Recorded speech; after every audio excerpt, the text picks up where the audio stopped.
What up, guys? Hey, we got the Bolt Bros here, and I'm gonna let them actually do their introduction just to be able to bring them in because they're the part of the Dirty Birds. You know what I'm saying? They got the birds in the background there, right behind John.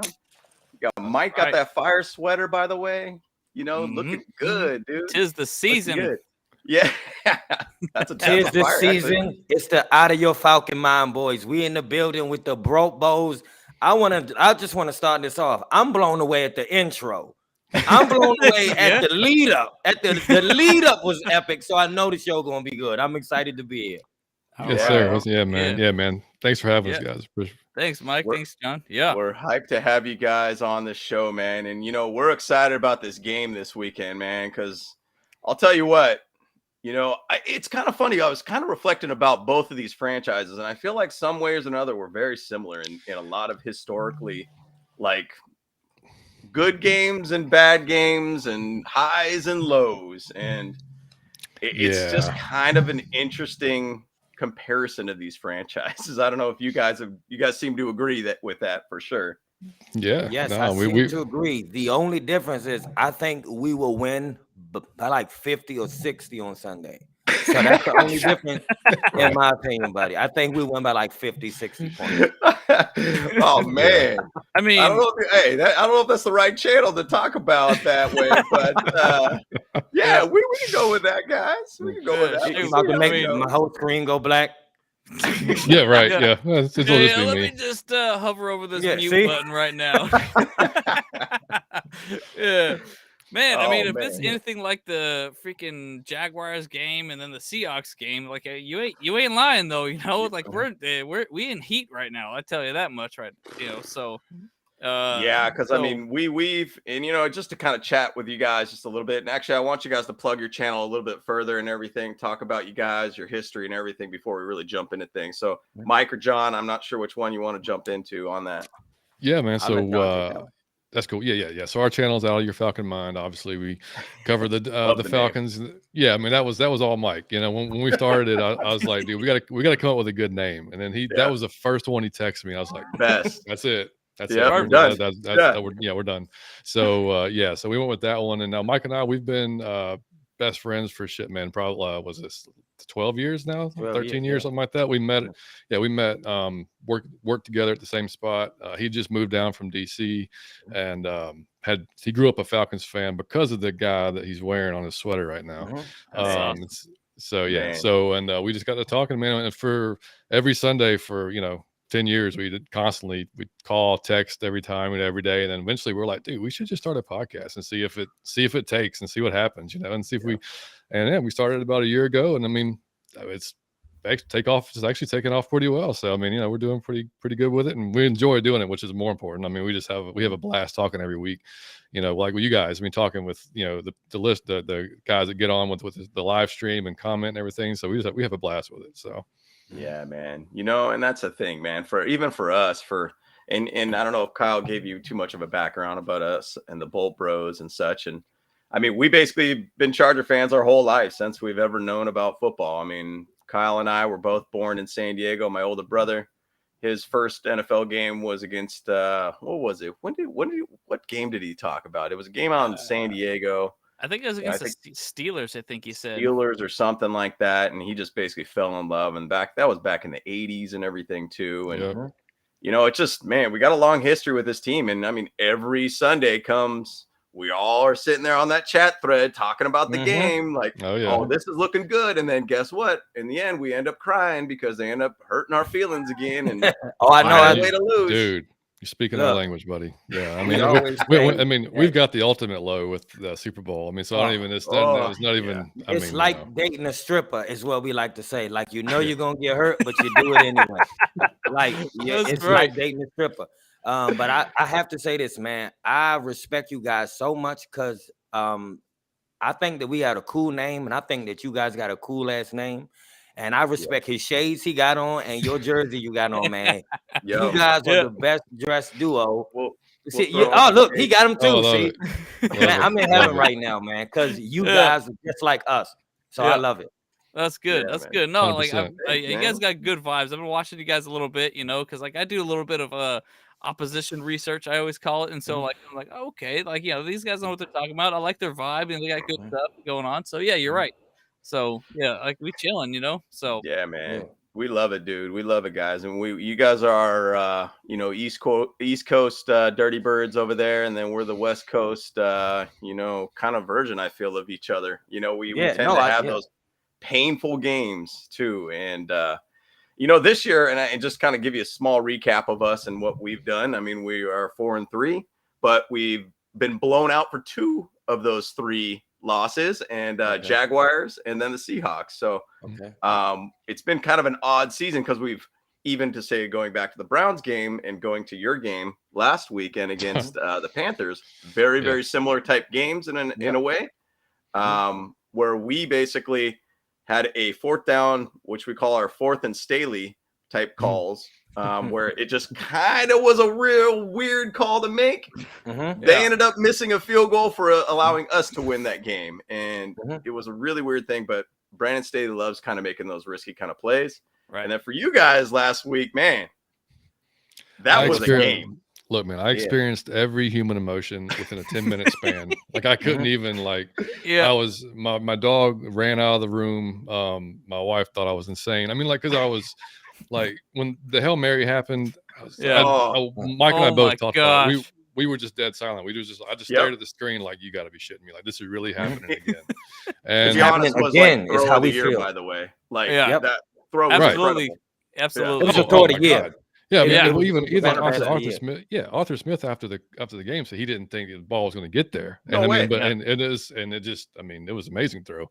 And then then dude takes off his helmet. We get the penalty. It backs up. Kicks a 48-yarder, misses it. I'm like, oh yes, and then we throw the pick in overtime. Like, oh shit, and then he misses a field goal again. I'm like, oh hell yeah. So I was like, dude, it was insane. It was just not the way you want to win a game. But hey, I mean, like we were, according to everybody, like everywhere, we were going to win 2 games this year and had the worst roster in the league. So to be 4-4, hey, we're playing with house money right now. Yeah, right. I mean, and here's what I want to ask you guys. Speaking of that, like we had a expectation of the floor. Like the whole league was saying that we were going to be trash, and so if we win 4 games, I'm thinking Super Bowl. I'm calling for the Super Bowl. Of course you got to, right. But how are you guys feeling? Because we all thought, like, even here, like, we thought the Chargers going to be a problem for every man. Herbert is the man to everybody. Even if you're not a Chargers fan, everybody know that's the man. And then you got Keenan, and then you got Austin. Like, how are you guys feeling right now? Because we all thought that you guys would be, like just pummeling people at this point. Insane. Like, so how is your fan base and you guys feeling? You want to take that, Kyle? Well, we gutted. That's how we feeling right now. It's like, okay. Yeah. Honestly, on paper before the season, our team was just freaking lights out. We had Bosa, we got Mac, we got JC Jackson, we had Keenan, we got Mike Williams locked down. We have Slater, all that stuff and all those people I just listed are out. Basically, right? Yeah, that's true. Except for Khalil Mack, So it's like all of our star players that we paid millions of dollars for are basically just out or they're injured in some way, and so we're just like, So we've basically been playing with our second stringers all year, and we're still 4-3, which is actually that says a lot, about our the grittiness of our team and stuff, and so. But I mean, going to the games and seeing all these all our fans, I mean, for the most part, we all just have a good time on the tailgate. We ain't trying to be hooting or hollering and saying that we're gonna go Super Bowl so much, But we just let's just have a good time on the tailgate, whatever, because the tailgate never loses, So undefeated, yeah, that's right, undefeated. Yeah. It's such a weird thing because, I mean, like Kyle said, we came into this being like, whoa, this team we've never seen a team like this. And we've never seen our owner ever pay for this many type of players and bringing in this kind of talent. You got your JC Jackson in there, which, man, hope he gets better next season. I mean, that was rough. Patellar tendon is not easy to come back from, by the way. Yeah. That's harsh. And so, Then we got Bash, Sebastian Joseph Day. We put up Austin Johnson because last season we sucked against the run, and we're like, hey, these are two big guys that are going to do great against the run. And, obviously our offense, we're like, yo, top 5 again. We're going to even be better this year, blah, blah, blah, blah, blah. Man, it's just like it's gone the opposite direction for us. And it's kind of regressed in some ways. But what's ironic about it, though, is that 7 games into last year with the team that Brandon Staley inherited from Anthony Lynn, like, we're the same record. We're at 4-3 after 7 games. But I wouldn't have thought that. Oh, all right. Weird to think about. Like, so we kind of are like, all right, we're floundering, but at the same side, we're kind of regressing in a weird way where we're starting to kind of dip down in production, especially offensively, where there's a lot of play calls kind of an issue. We just feel stagnant, not really trying to get the momentum going with the team. I mean, I think we've only scored like 17 points in the first quarter throughout the year so far. It just seems like we don't start well. We always start in a deficit. With the last 3 games, we've started with 17, 14, and 10-point deficits immediately from the first quarter. So we always have to find a way to get back. And so it's just been this big issue of just trying to find a rhythm early. And we've been finding ways to dig ourselves into a deeper hole quickly. And throws off the game, man. And then we get all these injuries and everything. I mean, crazy stat. Mike Williams and Keenan Allen have only had 13 snaps on field together all season. And once again, Keenan Allen. Insane. It's insane, man. And so it's like, and so even to say that, like, Keenan Allen sounds like he might not even play this weekend, which once again, we're like, yo, man, like his hammy still ain't even good. So it's like, it's frustrating to see that kind of stuff. But, there's a saying with the Chargers be chargering. And we are charging right now. We last week you would have seen everybody say, "Well, look, man, they really want a Falcon again." I mean, that's us. Yeah, Falcon. You Falconed, So right. So, luckily, the Panthers just panthered instead of him, so we got exactly. Exactly.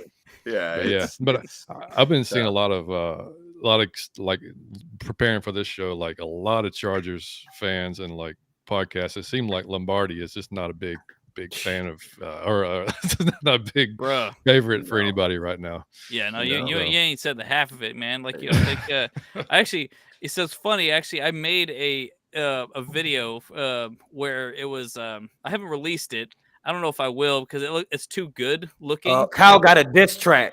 He got a whole diss track. Drop it yet? I don't know about that. Yeah, TMZ. It's too hot. It's too hot. Well, basically, I put Lombardi's face on Jon Snow for Game of Thrones, and and it's where he's getting stabbed a bunch of times. It's like this. Classic and Game of Thrones. It's too good, and honestly, it looks like it actually belongs in the show. I'm like, oh my god, I don't know if I should put this one out there. Like, that's hilarious, man. That's awesome. I mean, we looking at going back to like kind of how we are, like Mike said, we had really no expectation. We knew the roster was going to be better. Like, and everybody, that's what kind of floored us because they were like the worst roster. We're like, man, but we got better at wide receiver. We got better. Kyle Pitts one more year. We know Matty left. I mean, to go, which on like we see now. Like, I mean, I don't know if it's him or what's going on with Indianapolis, but that was definitely like he had a terrible start to his season. Sure. And then.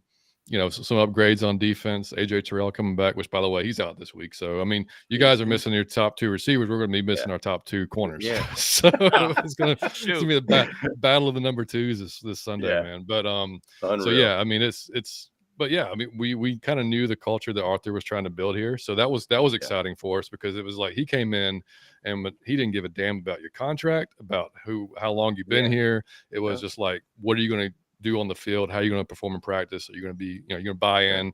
And I mean, he saw that with Deion Jones. He sent packing to Cleveland. He just traded Calvin Ridley, which I know he's suspended. But we got possibly a 2nd rounder and a 5th rounder for Ridley. I mean, if he meets some different criteria for that. So I mean, it's been cool to watch, man, from us because Mike, of course, is the ultimate optimist and was like, we're winning a division. We're going to win a division. That's right. And everybody was like, hell no. Even I was like, no, dude, we're going to get maybe. They said I was out of my Falcon mind. That's right.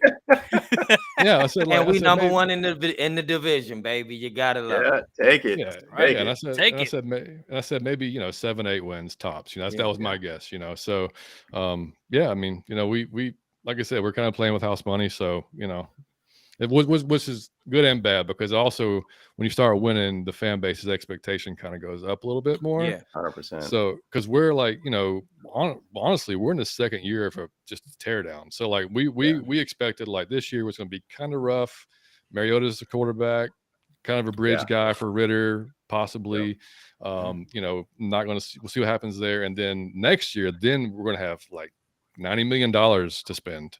Because I think we broke a record this year for the highest dead cap in the history of NFL. Wow. Yeah. So, like, for what Terry Fontenot and what Arthur Smith has done is building the team we have, man, is like speaks Awesome. more. Like, yeah, it's crazy, because for what they had to spend, we should be terrible. So they've done a good job with what they what they were given. So yeah. That's killer to see, man. And it's awesome to be able to see that your team finds a way to be able to put a good product on the field. Because I definitely put that Mariota being at the helm, and I'm not saying Matt Ryan was that much better in my opinion. Matt Ryan, to me, and you guys have obviously had him for his majority of his career. Yeah. To me, I've always said that he's kind of an outdated quarterback in the way that the new school quarterback is. He's not. 100%. He's a very, very stagnant guy behind the line. And then at least the thing with like Mariota, he could play a little bit of RPO involved in him. He's got a little bit more legs. He can move the ball around a little bit because, a lot of legs. Dude, got a pretty good running back situation though too. And Tyler Algier is, and I guess we'll kind of jump into your guys' offense more or less. Yeah. Tyler Algier was a guy that we loved to be able to talk about, and we wanted to be able to get for the Chargers, just as another depth guy, because we've had a lot of issues with RB2. Haven't really found that solid guy. Cordell Patterson was one of those guys that I really would love to have on my team, because he's a great X factor type player. Yeah. As long as the system could support his style of play, he'll be highly effective. Like last year, he was a stud for you guys. Right. Yeah.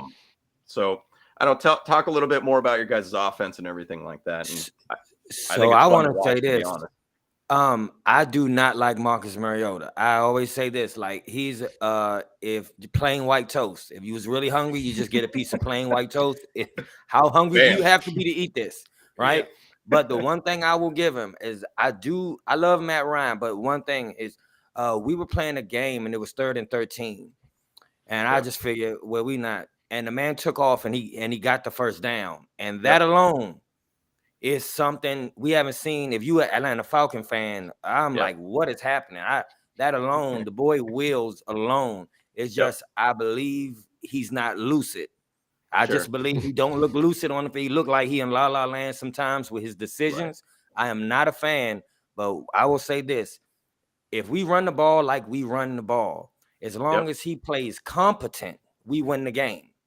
Competent. That we don't need you to do anything extra. Just be competent. We usually win the game. So it's impressive. And the way we run the ball has been, man, to have an Atlanta Falcon running game is just, to even say that, it's just like I'm speaking German. It feels good to say. Like, I haven't been able to say that since Michael Turner. John, Michael Turner. A long time ago. Ex-Charger as well. Sure. Yeah. So it just feels good, man. It's a whole new energy. But like I said, we wasn't supposed to win no games. I was the only one saying Super Bowl and NFC. Everybody else was saying, nah, we win 2-3 games max. So like, even this has the whole city buzzing. It feels real good, man. That's awesome. Yeah. And like our offense, so like Mike said, the run, we were close to dead last year in the run game. It was Matt throwing 40 times a game, 50 times a game. That's how that was every game. And so this year, the run blocking is our offensive line can run block their ass off. Now, when it comes to pass protection, if it's a true drop back, we got problems. The pocket collapses damn near immediately. So that's when the RPO comes in. And so in last week, he actually was throwing out of the RPO, which a few previous weeks it was almost a run every time. So in fact, the against the Bengals and against now he had a great game against San Francisco, but he only threw the ball 14 times. And threw the ball, was it Mike, 15 times the week after that against the Bengals? And we were down by 3 scores. So everybody was freaking out like, dude, like, what are we doing here? We're down by 3 scores and we're still dinking and dunking and running the ball. You know, do we really not trust him enough to just like try to get it downfield because we got to come back here, you know, type of thing. Right. But yeah, I mean, that's the one we talked about earlier on our show. Like, if our key to win this Sunday is really to control the ball and control the clock and not allow Justin to beat us, because that's, I mean, when we get to the defense, we'll talk about it, but like our you know, Burrow and those trio of badass receivers, like that was a terrible matchup for us. We lost AJ. Yeah, we lost AJ during that game. Casey Hayward was already down. We lost lost Jalen Hawkins that game. We were down 3 of our starting secondary in that game against, you know, ridiculous receivers. So I mean, it was rough, but that's what worries us about the Chargers, because Herbert's obviously a better than average quarterback, you know, even with probably, you know, number 2 wide receivers, you know, that type of thing. But like, he did throw the ball more last week. He threw it 28 times last week against the Panthers, mainly because he had to at the end of the game. We had no choice. But yeah, I mean, but he is getting, like Mike said, he started off really shaky earlier this season, but he's gotten more confident. He's gotten more, it looks like, more comfortable. He hadn't started really in 2 years. You know, he sat behind Derek Carr last year. So it's just been like, you know, he even said after, I think, my 3rd or 4th game, he had to knock a lot of rust off and try to really get something, you know, so. Can you guys see me still? Yep. Okay, sorry. Something came up. Okay. Anyway, so yeah, he said that everything was, you know, kind of getting back to where he was getting comfortable and confident again. So, and we've seen that. I mean, he looks like he's making more. You know, he's getting Kyle Pitts involved, which that every fan in Atlanta was like, dude, you have Kyle Pitts, who's a unicorn. You've got Drake London, who's a 6'5" monster. Like, why are you not using them? You know, like you got to get these guys involved. So he's finally doing that. So it's all kind of trending in the right direction. We get Cordell Patterson back this week.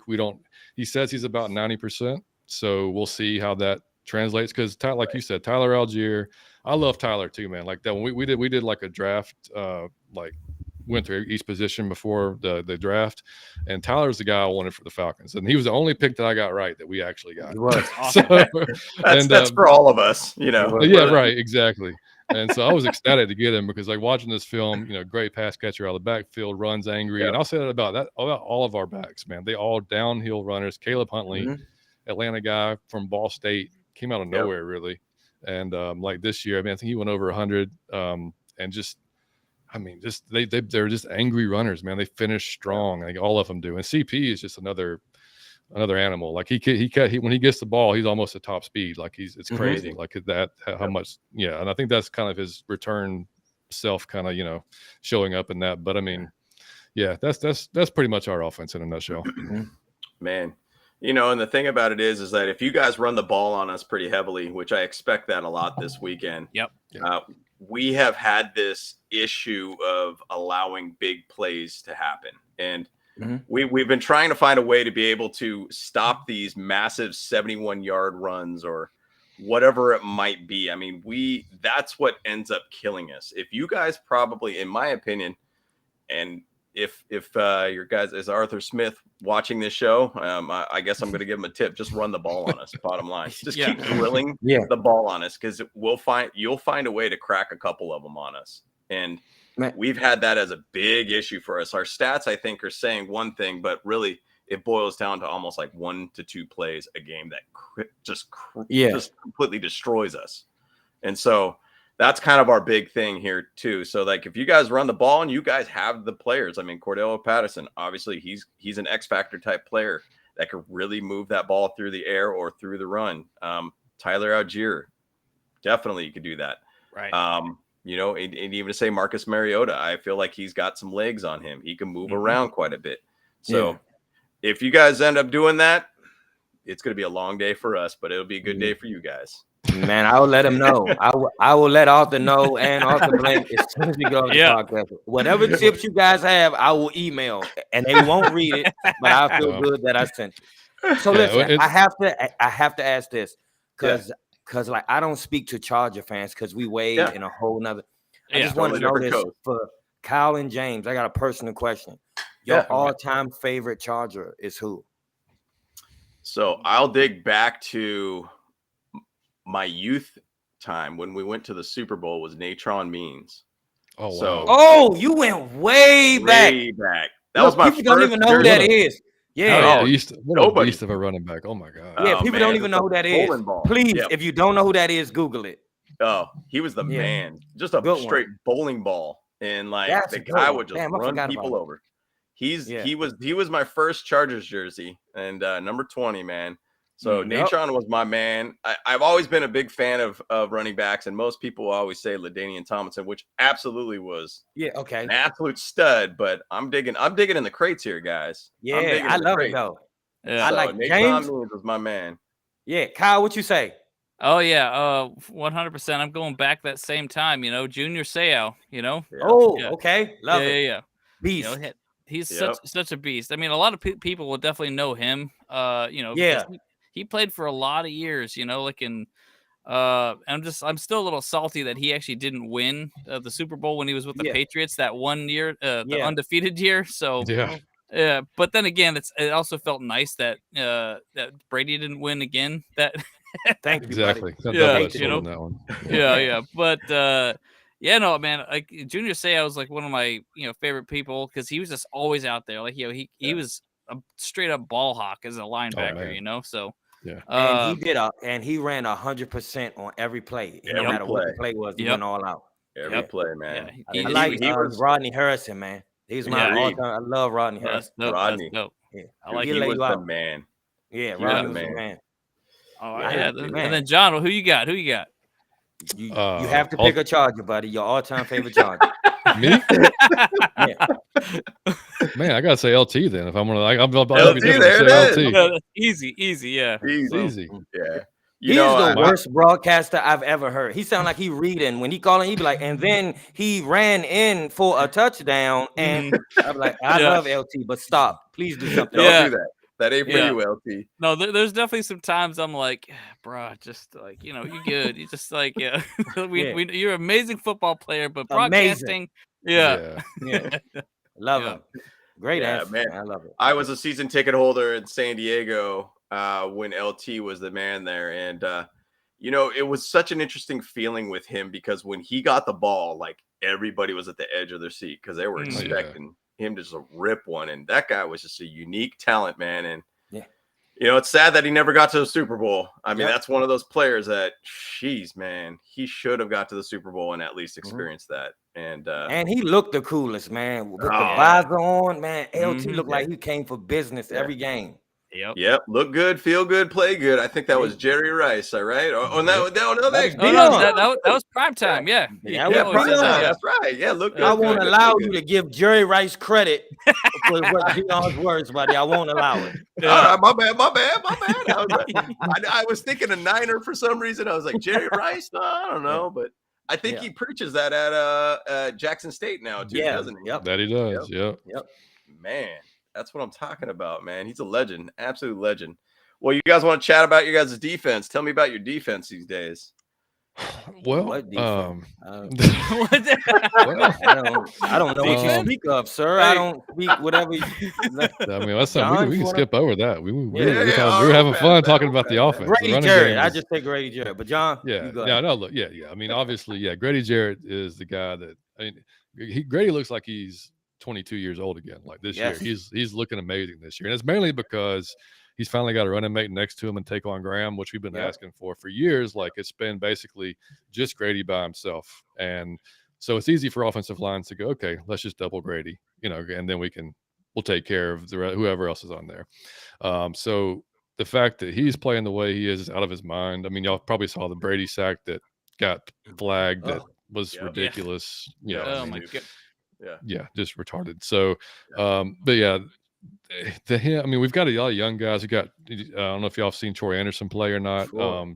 The kid was a quarterback, a running back, and a linebacker at Montana State. Yeah. And Crazy. I remember looking at him in the draft process, and I Troy, was thinking, man, animal. Yeah, he's an animal. We were at the last preseason game down on the field, and dude, this guy is 6'4", 240 pounds, runs a 4.4, like just like hair on fire, nonstop. So I mean, and he's damn near blocked about 3 or 4 punts this year. Like he comes through. It's impressive. But Yeah, but we play with when AJ went down. That hurt. AJ Terrell, obviously our best corner. One of the best in the best in the NFL went down. He's not going to be out there this week. Probably not going to be next week either. So we're looking at, and Casey Hayward's probably going to be out for the season, which I'm sure y'all are familiar with from the Raiders days. Yep. So, and then we will get we will get Jalen Hawkins back. But overall, man, it's been a lot of too deep cover 2 zone, which is what Burrow ate us up on, which is, the biggest problem with that is the Falcons' biggest problem for a long time has been pass rush. Like our last best pass rusher was probably John Abraham. Yeah. I mean, that's how far we got back to find like a good edge rusher. So we've got Lorenzo Carter on one side. We've got the rookie Arnold Ebiketie on one side, which is looking really good. He's promising, but he's a rookie. But man, we're going like, if we don't get pressure with our front 4, then the quarterback like Justin or Burrow or whatever can eat you alive. And that's our problem. That was the problem during the Bengals game. We just could not pressure him enough, and he's just chopping us up all down the field.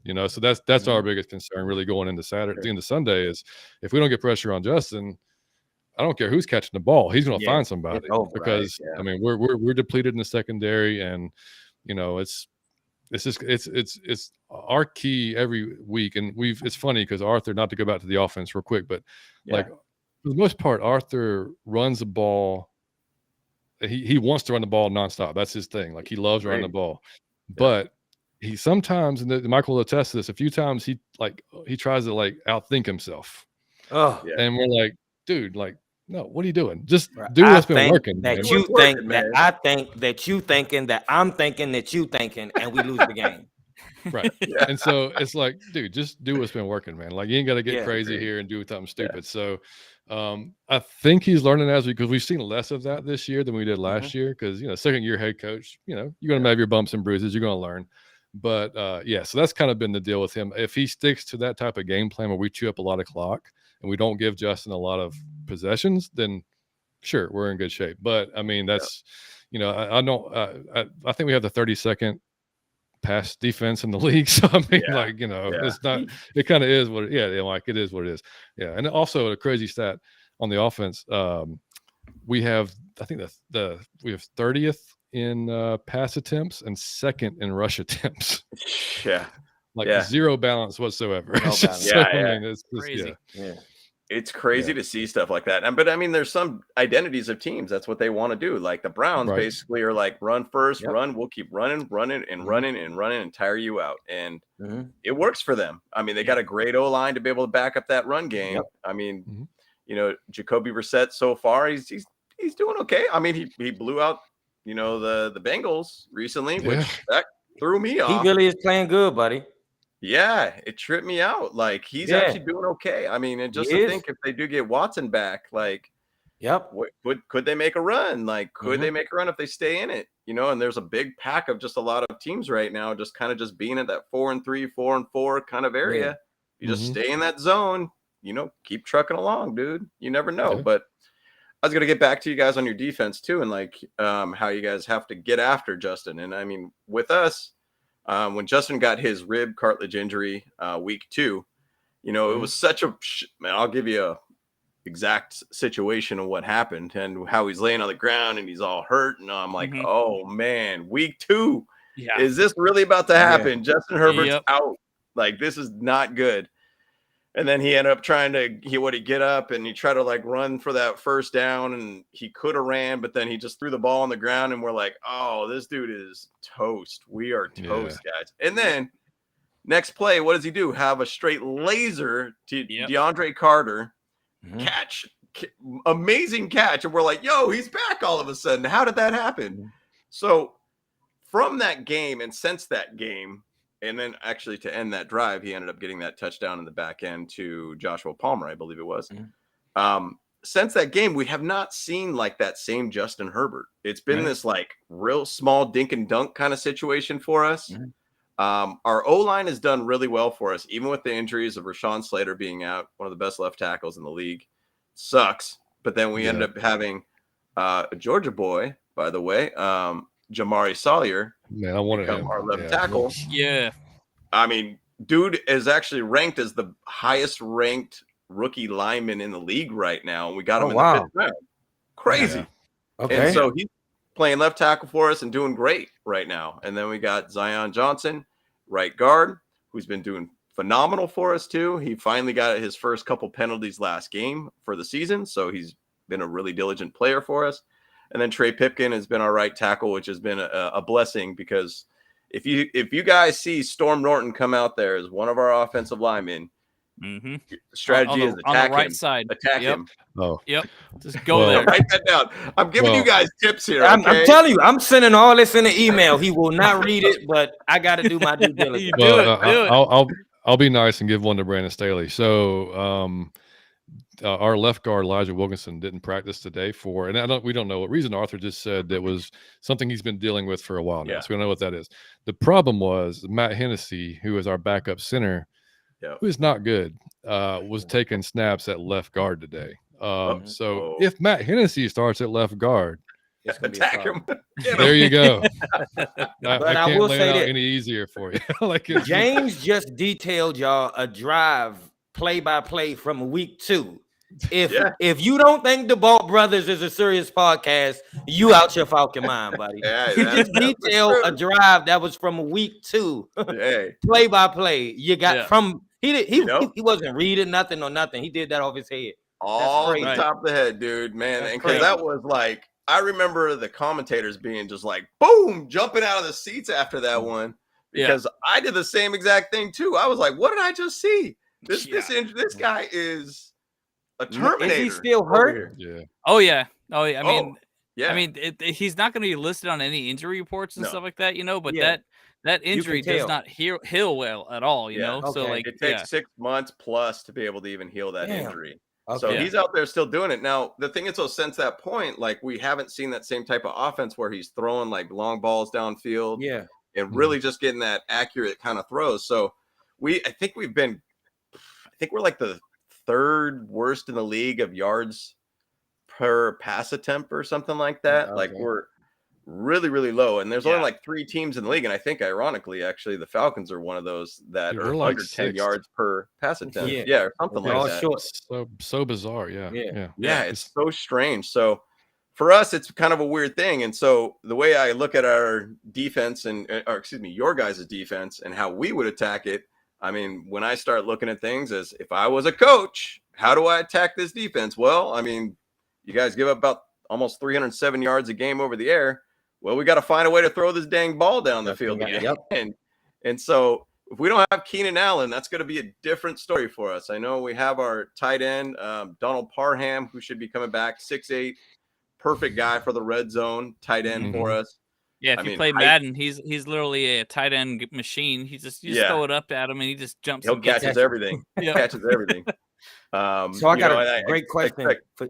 So I got a great question for y'all. All right, Cal and James.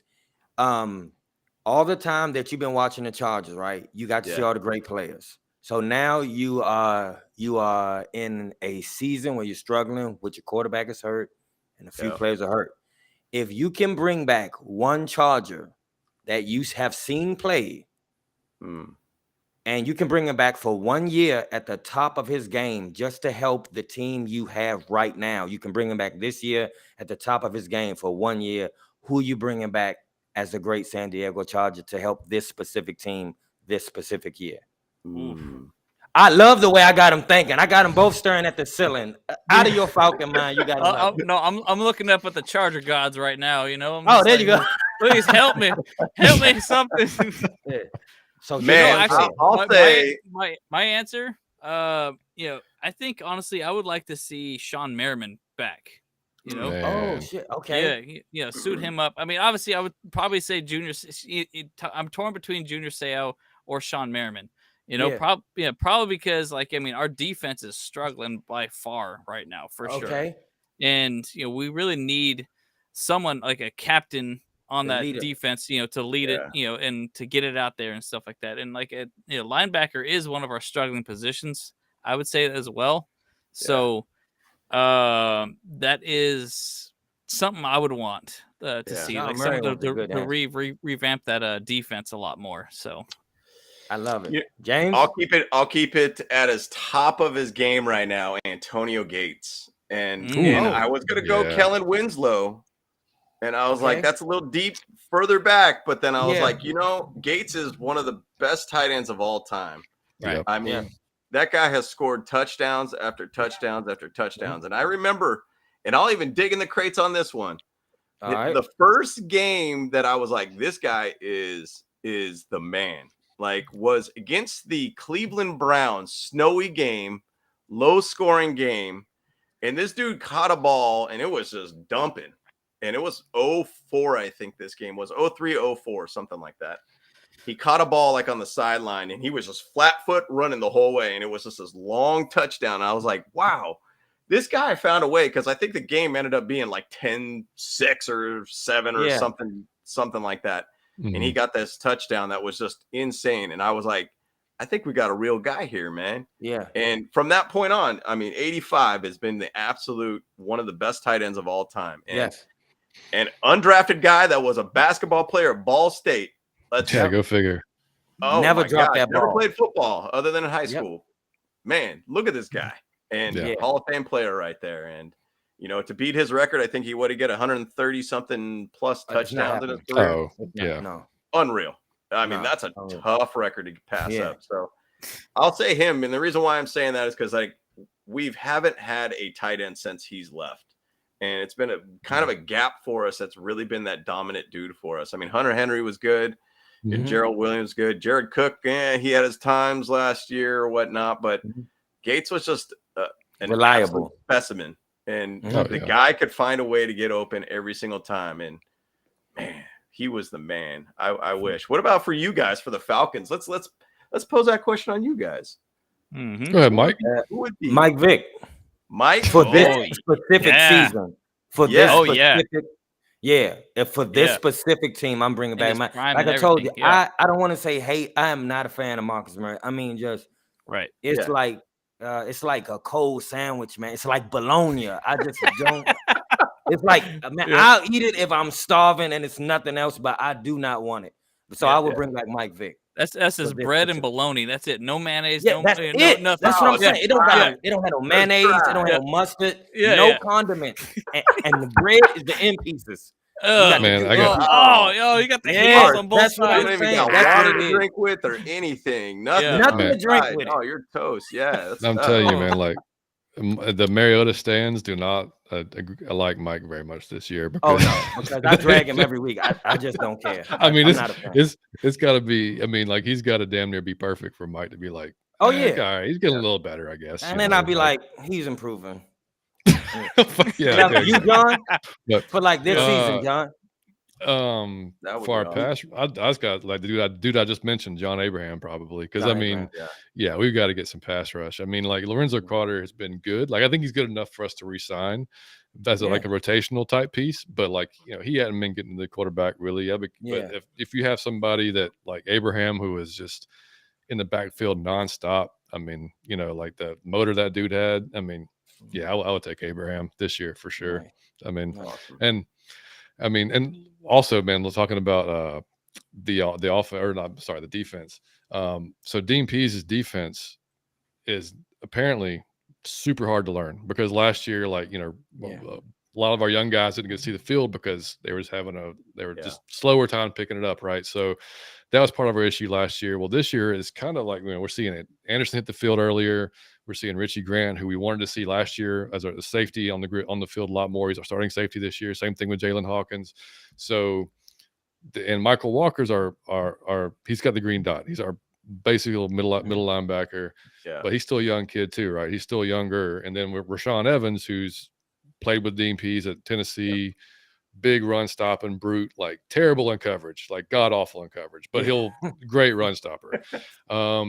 But like it's funny, like Mike and I, we were watching the Bengals game like on replay, and you can see, and like somebody said it on Twitter, and it made sense. It's like they go on Madden, like they play the play out just like it's supposed to be played, and sometimes don't change or recognize what's going on in front of him. You know what I'm saying? So like there's a couple of times where Michael Walker he sits back in his zone, he covers his zone he's supposed to cover, but he sees that there's a guy coming across his face he should probably take, and he doesn't. So it ends up being a big play, there's still those hiccups of being a young defense that we have. And so it's, second year of learning that defense. So that's, the game against the 49ers blew everybody away. I mean, that was like the perfect storm. I mean, to beat the 49ers by 2 touchdowns. I mean, it was like, what happened with that? I mean, granted, now Jimmy G had like 3 drops that were terrible that would have maybe changed the outlook of that game, but they would have. It would have. But they would have. But yeah, they were bad. I don't know if y'all saw them. It was, 30-yard passes that just, So what's going on here? Appreciate it. That's how the cookie crumbles sometime, and luck just goes your way sometimes. And that's kind of the nature of the Chargers in a lot of games, where we find ways to shoot ourselves in the foot, and then we sometimes find some luck. And it's tough. I mean, like I said, with the Falcons, I feel like we're very similar in that franchise and that luck way or being unlucky.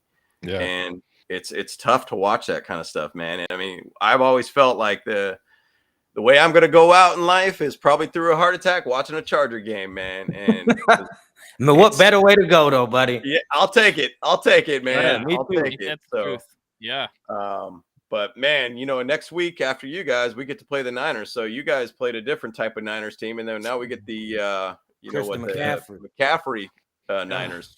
Yeah, we're so happy to get. I mean, granted, he hasn't been healthy all that much, but we were still happy to get him out of our division, because that was that dude's a pain to deal with for sure.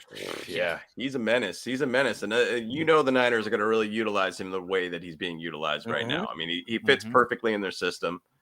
He's a West Coast kid. Wasn't he from Stanford too? Was he Stanford? Yep. Was he Stanford boy? Yep. There you go. Yeah. So he's right back where he started, kind of thing. Yeah. As much as we hate Kyle Shanahan here, I mean, it's a love hate. Like, we never would have made it to the Super Bowl without Kyle, but then he really fucked us when we got there. So I mean, it was that. Yeah. So he'll. I mean, that's a perfect guy for him, though. I mean, to really, if he can stay healthy, he's going to be scary. Mm-hmm. Yeah. Agreed, man. But.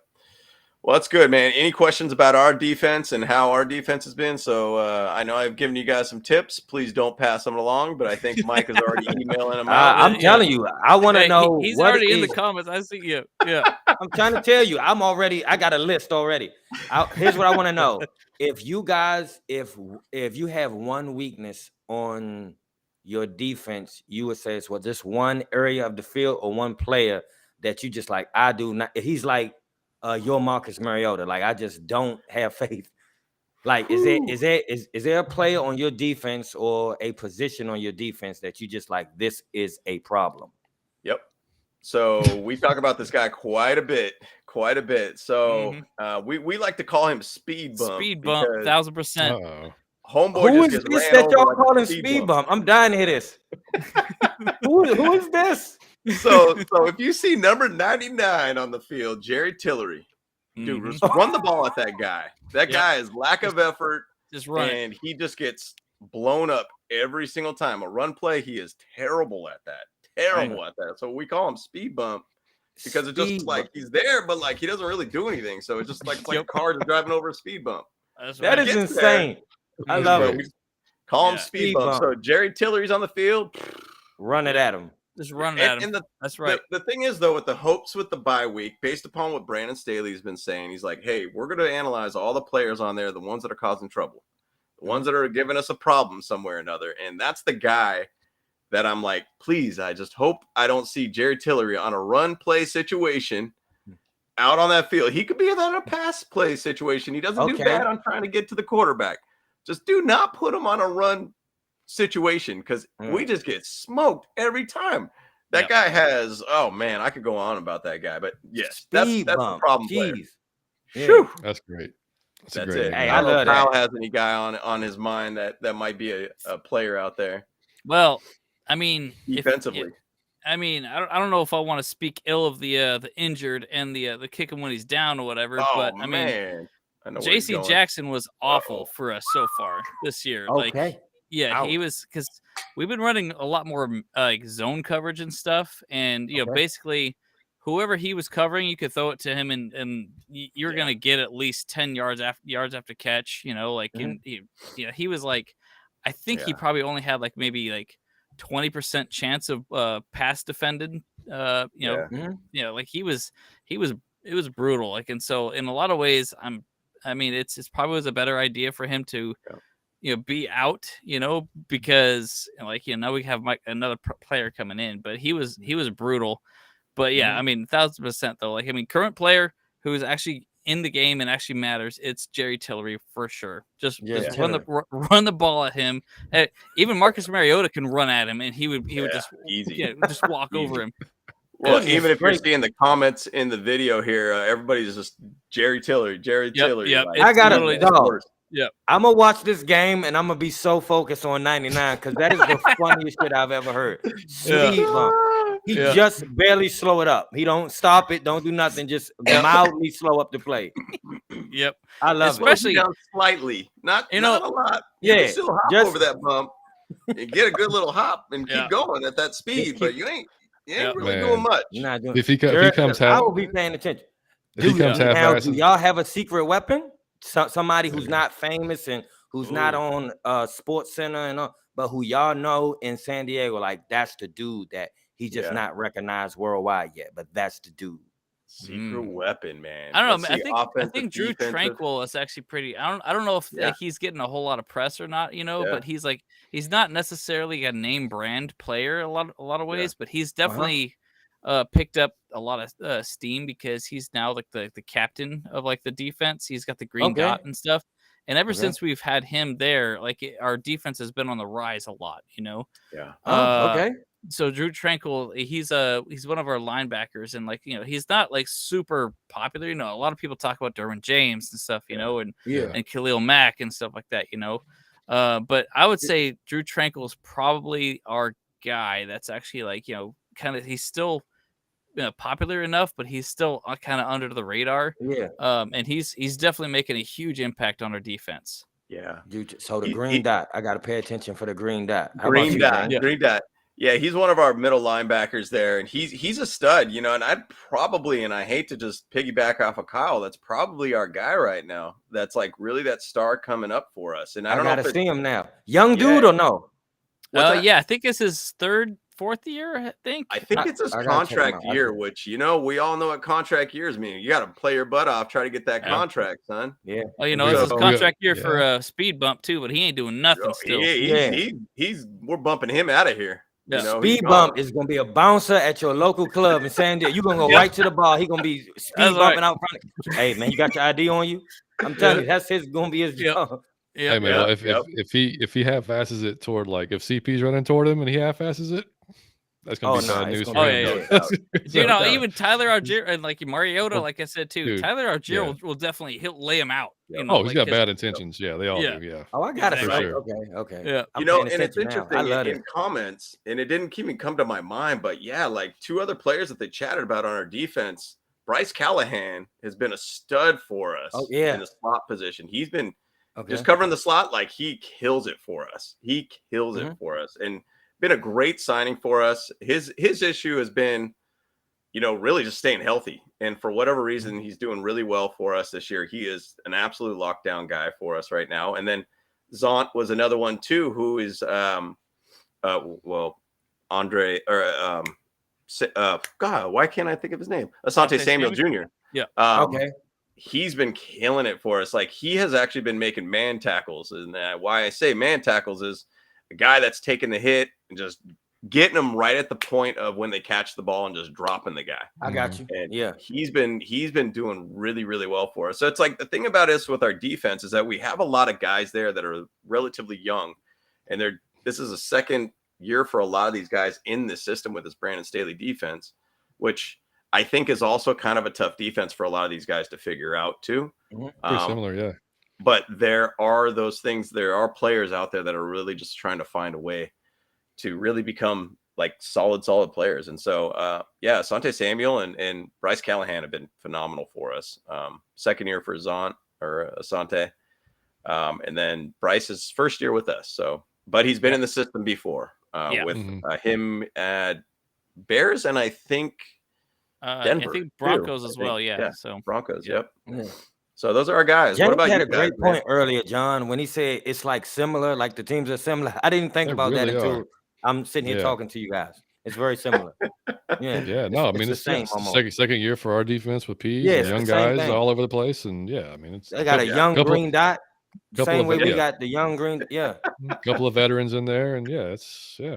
We don't have a speed bump, but we do have a Marcus Mariota. So I mean, we do have plain white toast. If anybody's hungry for plain white toast, we got plenty. Come on, Well, Georgia. man, I'll tell you real quick. So like, there's probably we did a poll, Mike. I don't know what 3 weeks ago about the quarterback situation, Oh yeah. and already there's like 75% of the folks wanted to see Desmond Ritter, who we drafted out of Cincinnati, right? Yep. And he had a great preseason. I mean, look, I mean, poised. I mean, like made every throw, made great decisions, everything you want to see out of a rookie quarterback. And so that got everybody hyped. So as soon as Mariota hit a little bit of a rut to begin the season, it was like immediately like, well, we got to get Ritter in there. So it started like that the divide between the fans immediately. So Mike and I both figured that we would have seen Ritter by last week against the Panthers. We just figured, all right, it's a home game. The Panthers, they're not that great. Good time to ease them in. We didn't as much as Mike said, division champs. He didn't really expect us to be 4-4 and leading the division at this time. So like it was like, well, shit. Now we can't really see Ritter because we're in the lead in the division, and he's actually progressing. Then the team loves him. Like they love him. Like every receiver, every back, every offensive lineman, like they love the guy, like his leadership, everything about him. So there's no way in hell that Arthur is going to pull him anytime soon, unless injury or something. He just falls off a cliff. I don't even know. But I mean, like it's just at this point we talked about earlier, we're probably not seeing Ritter until next preseason. I mean, at this point, as long as things keep going the way they're going. So. Yeah, I mean, but Mike and I say it every week. Hey, man, just don't lose us a game, and you like he damn near lost a few of them for us, but didn't.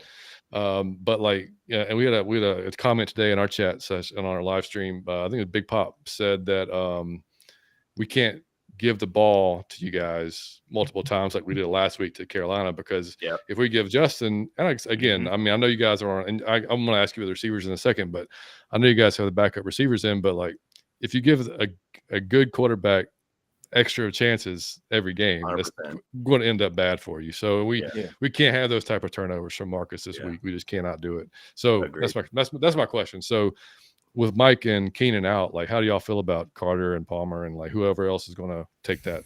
Hold on, man. Yeah. John is only asking this because he scooped up that dude in his like fantasy. He's just trying to see. I see what you're doing, buddy.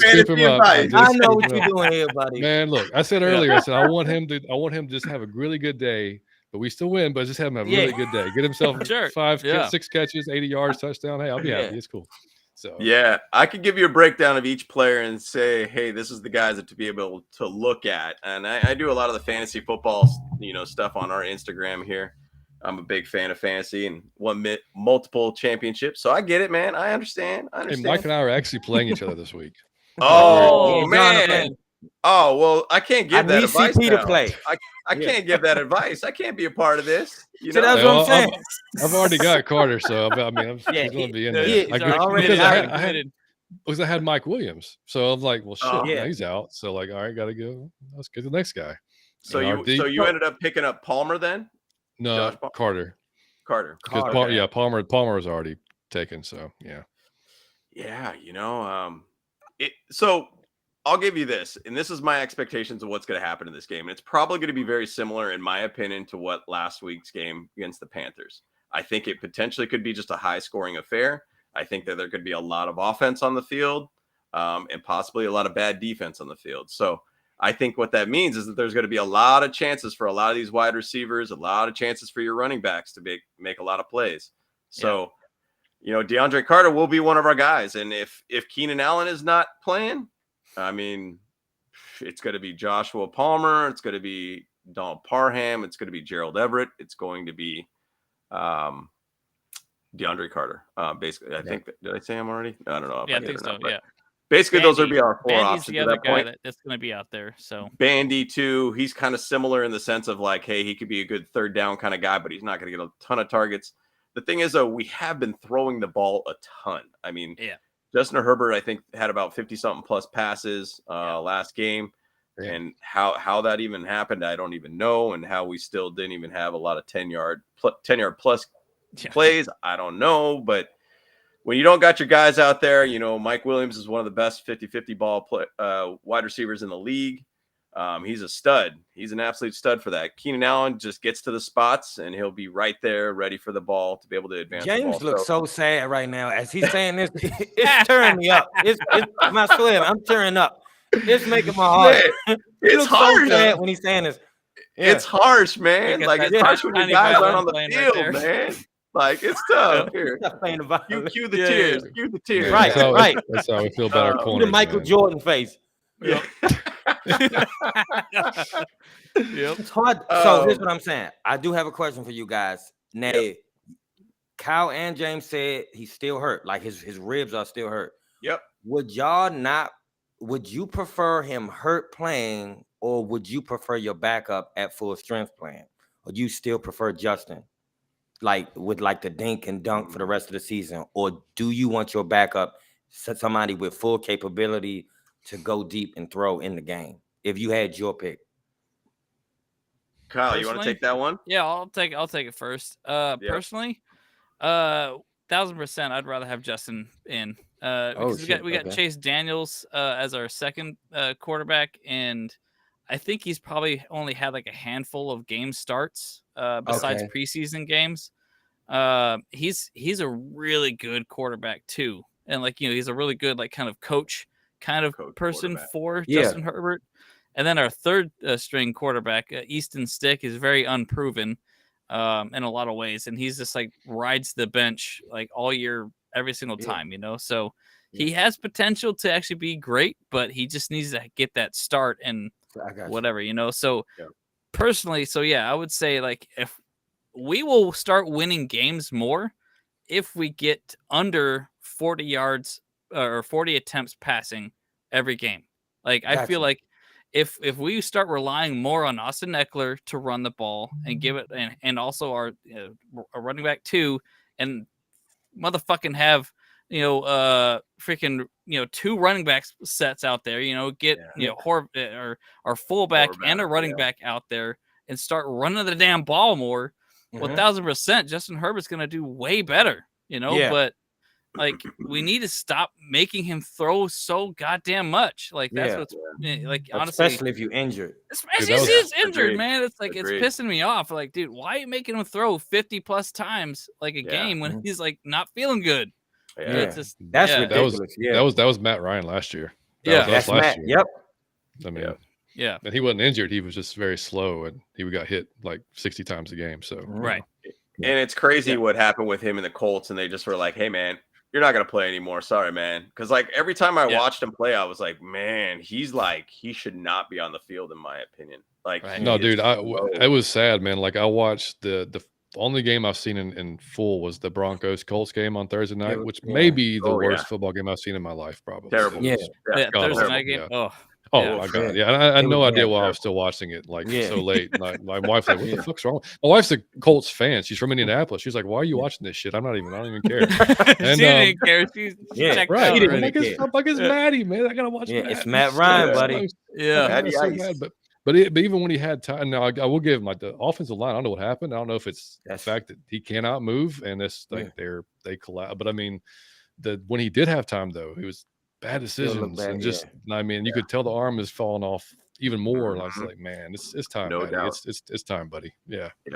Hurts to say it, but it's time. Yeah. I mean, just and to go back to Matt Ryan too. Yeah. Go back to the question too, Mike. Man, like, I would take Herbert all day, man. I mean, just in going back to that time of when he got injured and he made those 2 amazing throws in week 2, you're just like, he has it in him, regardless. Like injured or not.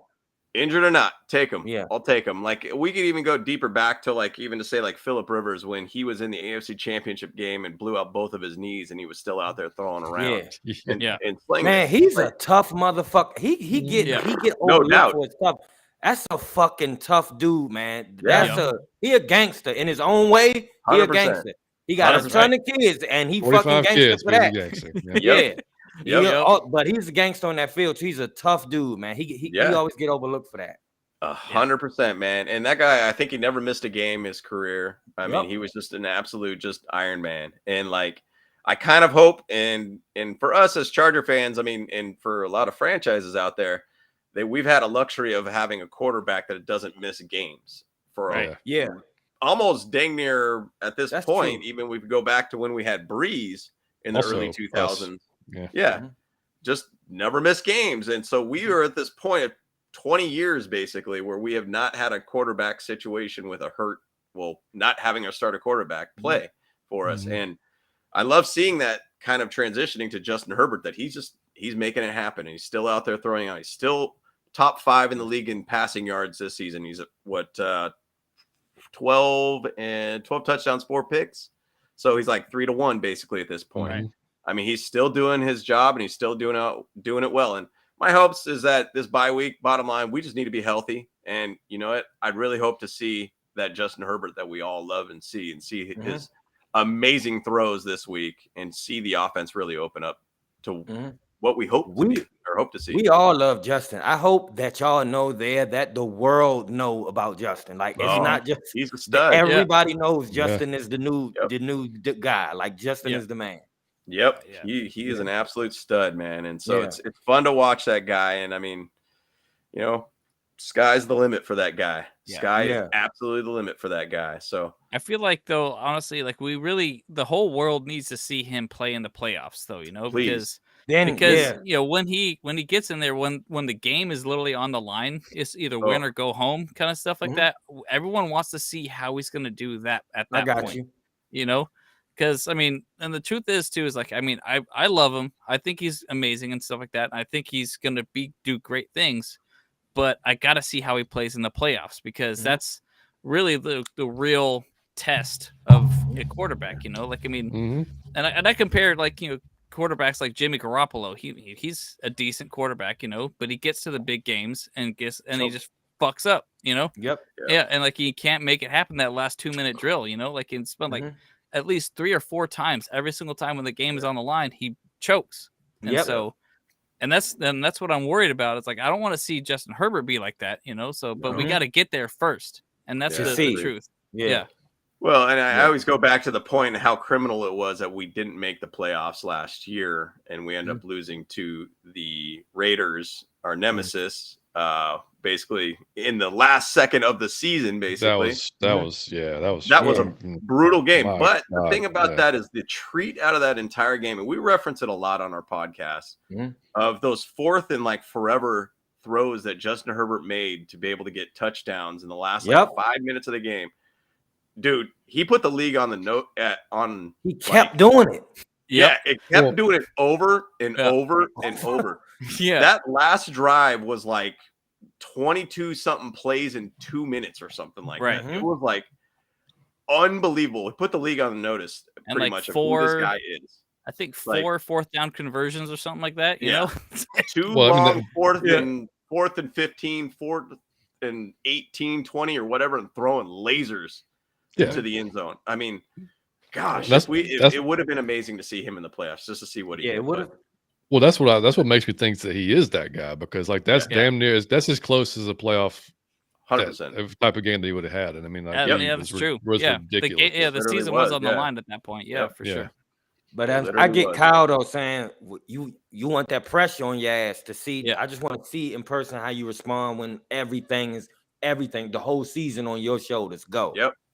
I want to see if you really can do that. But I really do have faith in the dude. I think he will be able to do that. Absolutely, man. We love the guy, and we all love him as Charger fans. I mean, tons of respect for us. And it sucks when you start seeing like a lot of the media out there talking kind of bad that he's highly overrated now. I mean, he hasn't been in the playoffs. Well, man, it's his third year. Come on, man. Like, and he's injured. Hey, we're well aware of quarterbacks being just destroyed by the media here. I mean, like, or just fans in general. I mean, like you would think in Atlanta. I mean, not to talk about Matt again, but like people forget here that, like, hey, man, there's literally 10 other guys on offense has to do their job, and there's a defense on the other side of the ball that's got to do their job. Like it's not on. I mean, you look at what we had with Matt for those last basically since the Super Bowl. Like, dude, I mean, I don't know what you expect. He can't. You know what he's not. You know he's not a running quarterback. So, like, if he's not going to be running, you're going to have to get him some help around. So, I mean, like, it's crazy. Yeah. So also, I just want to say this.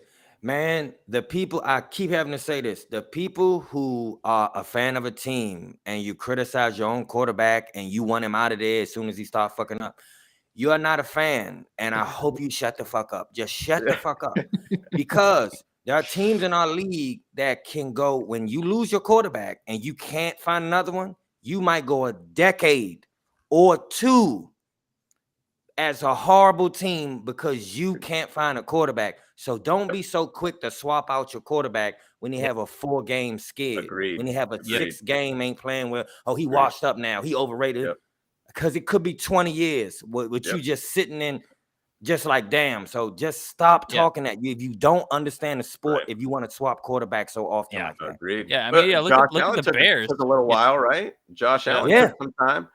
Peyton Manning took some time. Dude, he had some losing seasons early on. Like, it like takes 20 time something to odd develop. It takes time. in his first. Yeah. You gradually get better. It's not a lot of people that just start off like fire like that. It's not. Yeah. Mm-hmm. Exactly. Yeah, it's wild to see, man. And it's weird when people start trying to do that kind of stuff and say, hey, look, he's not our guy. Got to let him go kind of thing. And you're like, man, come on now. You can't win every game, by the way. That's virtually impossible. Yeah. We will take him if somebody wants to. I mean, I'm just saying. Please take Marcus Mariota. Kidding me? If you want, hey, listen, I will swap with any Charger fan. You can have Marcus Mariota. We'll take Justin. I mean, we'll take that. We'll take that. I don't care if he was paraplegic. I'll take him over Marcus Mariota. He just sit back there and throw from the chair. Yeah, I'm cool with that. No doubt. Crazy stat, just to talk about a franchise that's been snake bit about having a franchise quarterback. And I got to fact check this, but I'm pretty sure I found that it was true, was the Chicago Bears have never had a 4,000-yard passer in the history of the team. 4,000 yards. So think of like Jay Cutler. He was probably one of the more guys that was a little bit more baller or whatnot. Yeah. Never had a 4,000-yard season. So who name another guy? Rex Grossman? Yeah. Nah, I don't think so. So there's not like a lot of dudes. And that's an old franchise, by the way. Yep. Yeah. They've never had a 4,000-yard passer ever. So, and to be honest, it's like with the Chargers, like Phillip Rivers, 4,000 yards plus every single year. It's going to happen. Yep. Easy. And so but you get spoiled and you just think it's regular. So 100%. If he don't do something that you thought he should have done, you think, oh, he washed up. This man just threw for 4,000 yards. You call him washed up. Just look at the Washington Command. Look how long it's been since they had a good quarterback.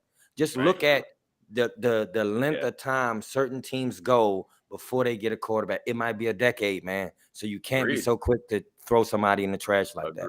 Agreed. And it's weird. Our luck has been well for the Chargers of going from Breeze. That was Breeze, epic. Rivers, Rivers, Herbert. Yeah. I mean, before Breeze, what we were with Dan Humphries. I don't know if it Dan Humphries. Yeah. I'm gonna say no. I was just thinking about him today. Number 7. Oh gosh, what's his dang name? Oh, Flutie. Doug Flutie. Flutie. Oh, Doug Flutie. Okay, yeah. Flutie Flakes, and then Ryan Leaf. Oh boy. Yeah. Harsh. Yeah, Ryan Leaf was that was a tough one right there. Harsh time, man. Yeah. Well, you guys want to go over some questions? I think we got some questions lined up here. I know we're kind of going a little long on this, but let's lock I'm down, having fun with the Bolt Bros. Okay, I'm sorry if we're running a little long. Okay, it's the Bolt Bros for God's sake. No, I'm loving this, man. I'm loving this. This is great. This is what I'm talking about. We talk football, bro. Yeah, and that's the thing, man. We started this podcast. Obviously, the basis of it is the Chargers, but we just love the game in general, man. Yeah. Like I can tell. I fucking love talking to y'all, man. I could tell. dude. Hey, we're gonna come back even when we come don't on play our you guys. podcast anytime. Yeah, why not? Dude.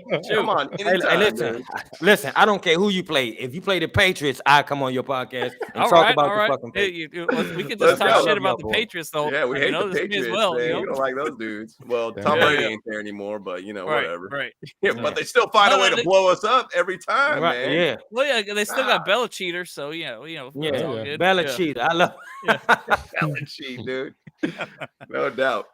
Well, let's go over these questions then, Kyle. Let's we got a couple questions here. I'm sure they've all been kind of patient with them, so it's all good. So here we go. First question from are these dudes ever going to get to my question or what? Yeah, basically, they probably just like snoring now. I don't know. Yeah, no doubt. Yeah. First question. It's an important. Which is important? Falcons secondary versus Herbert, or Falcons wide receiver versus our defense? Which is important? Falcons I'm not secondary that versus smart, Herbert, and I'm confused. So I don't it's even the know. Falcons secondary versus Herbert, or Falcons wide receivers versus our secondary. Secondary. Yeah. Oh, that's a good There's a lot going on with that one too. Yeah, it's a lot. Yes. So. All right. Well, I can start, but I guess the our secondary versus Herbert, that's going to be a problem. More than likely. That's. I mean, I don't know what else to say. It's going to be a problem. Our wide receivers. I mean, depends. I mean, like if Marcus throws the ball 14 times a game, I mean, where are they going? Like there was. I mean, during like the last game that he had 15 attempts, I believe 6 or 7 targets were to Kyle Pitts. So I mean, like almost half the targets was to one guy. So London had 1 target for 9 yards. That was in the Bengals game. So it just depends. I mean, like last week, like I said, we threw the ball 28 times. So it depends. Now, if he's going to open up a little bit, if we have to throw it more, then London, just in general, big dude, 6'5", strong kid, insane hands, big catch radius, but I think what's the dude that's coming in for Jackson Davis? Who's going to be coming in for JC Jackson? It's going to be Michael Davis. Yeah, Michael Davis. Yeah. And he's a big dude, right? He's like 6'2". Yeah, up there. So I mean, just depends. I mean, like it's if we're smart and can scheme Kyle Pitts open. Because like he's a matchup nightmare for anybody. Yeah. He's the dude is basically a wide receiver in a tight end body. I mean, to see a guy that big do what he does on the field and run that fast, like that's what we've been asking for all year long. Is like, dude, like get the guy the ball, like find a way, because Travis Kelce, like all these number ones, they get the ball, like find our guy, get him the ball, So I mean, he could be an issue. Olamide Zaccheaus, he's like our little. Kind of like Allen, like he just finds those soft spots in the zone, sits there, he's there, throwing the ball type of thing. Damiere Byrd is kind of our take the top off type of guy. He's done it a couple of times this year. Not a big imposing guy, but he's fast as shit. So, I mean, I'll be more if I'm the Chargers, I'm more worried about our run game way more than the passing game. I mean, you should not be scared of him throwing. Are you scared of potted meat? Like, are you scared of a can of potted meat? Because that's what it is. It's just a can of potted meat back there. So just be scared of the run. That's it. And that's agreed. He'll probably throw 10 to 12 times. It's not anything to fear. Dude, if he throws 10 to 12 times, it will be a fucking riot around here. Yeah. You know that? Right. I mean, like people will be so pissed off. I don't even want to do that show. No way. Man, going back to week 1 for us, we had, and just to say, you don't want to do one of those after game or post game shows or whatnot. When we played against the Raiders week 1, and obviously the Raiders are a nemesis, and we hate those guys, and we want to crush them every single time. Yeah, and we were going for a ride. We say 3 things: family, trust, respect, and it means something very specific though when it comes to the Raiders. Good one. I got it. Hey, fucking amazing. I like that. I love it. But we were talking about actually Coach is in here, Lockdown Defense podcast. He joined us on that call or that post game, and we're like, man, we ended up winning the game and finding a way to win the game. And we were like, man, if this was going to be a loss, this is a podcast or a post game that we do not want to be on, man, because we're just going to be like, Michael Jordan. We just put the Michael Jordan meme of him crying. Right. That's all we'll do. We'll just do that. Call it.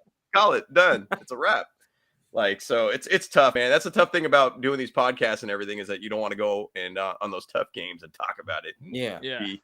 Be positive or try to find a way to be positive or whatnot. So it's actually, tough, man. Truth is, honestly, I'm totally fine with being mad. And actually, just being out there and just like, everyone's emotional right now. Like, let's just try and find that part where it's like, oh no, okay, let's just find. We don't have to find the good, we just have to be vocal about it and be like, hey, this is what we're thinking. This is like, let's, and they just make it a discussion and then, just try and move on to the next game, So, yeah. So. Sometimes a pile of shit is just a pile of shit. That's right. It's no spin on it. Yeah. Yep. So. Yep. Next question, Kyle. What you got? Let's do it. Another one from Aether here. He's kind of rapid fired a couple of them early on. So he said he was going to bring the heat. He sent me a DM and he was like, "I'm about to bring the heat." Nice. And I was like, "All right, let's see. We're going to Hotlanta today." So it is because Hotlanta. Okay. Second question is: are the Falcons willing to get into a shootout versus the Bolts? Willing? What gun? Are y'all not listening to me? We are unarmed. And I mean unarmed. Like we don't have arms. Like y'all shooting blanks, torso and legs. Yeah.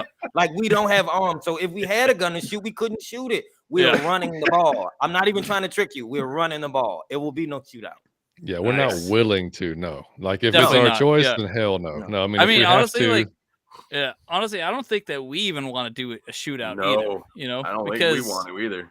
Yeah, because like we were talking about, our wide receiving core is what core right now. So we struggling just as bad. So like honestly, I wouldn't be surprised if this whole game is going to be just ground and pound on both sides. Yeah. So and the big thing though too is that we'll go back to a lot of different games where we get in those shootouts. Browns game last year, Browns game this year. Kind of the same situation too. It became kind of a scoring shootout situation, and you guys talk a lot about it. Like Justin Herbert, man, he'll make the throws when you need to make those throws. And if it does get in a shootout, that's going to be real fun to watch, guys. Because like you'll see some of those throws that you're just like, this guy's a specimen. He is special. Like he is special. I swear to God, I got a feeling I'm gonna be at home. Like, man, Kyle and James told me his fucking ribs was hurt. Them dirty motherfuckers. They told me his ribs was hurt. They told me trying to give you guys confidence. Screen passing only. Screen passing only. We're just trying to give you guys confidence there. Yeah, he's injured, man. Yeah, we'll take it. Next question there, Kyle. Yeah, there you go. There you go. Let's shoot off another one here. So we got Carlos 760. Here we go. Says. I guess it's more a question for us, for bros. If you think Lombardi got fired, they promote Shane Day as an offensive coordinator. That's a good one. Yeah. Personally, I don't think we're gonna see, Lombardi get fired mid-season at all. So, and it sucks because he's trash. Like he literally pulls plays out of Madden playbook, and so if you guys are playing that game, you'll see oh my God, like they're literally running that cross route, it's a good one on Madden, sure. Yeah. But it's like it's literally out there, like in these like all these just like hook curls or 10 yards out and then hook, that's it. But very small plays, but the answer is like, if it was gonna happen, sure, Shane Day would get promoted, but it's not going to happen. That personally, I mean, and generally changes happen at the bye, in my opinion, and our bye is bye. So we're pretty much stuck with Lombardi at this point. Shane Day comes from the Kyle Shanahan, system. He came from the Niners, so we'll see if that happens. I think the thing is that we need a spark somewhere or another, but I don't think anything's going to happen this year. I think we're stuck with the guy, and we're just going to have to just deal with it at this point. Hopefully we get healthy.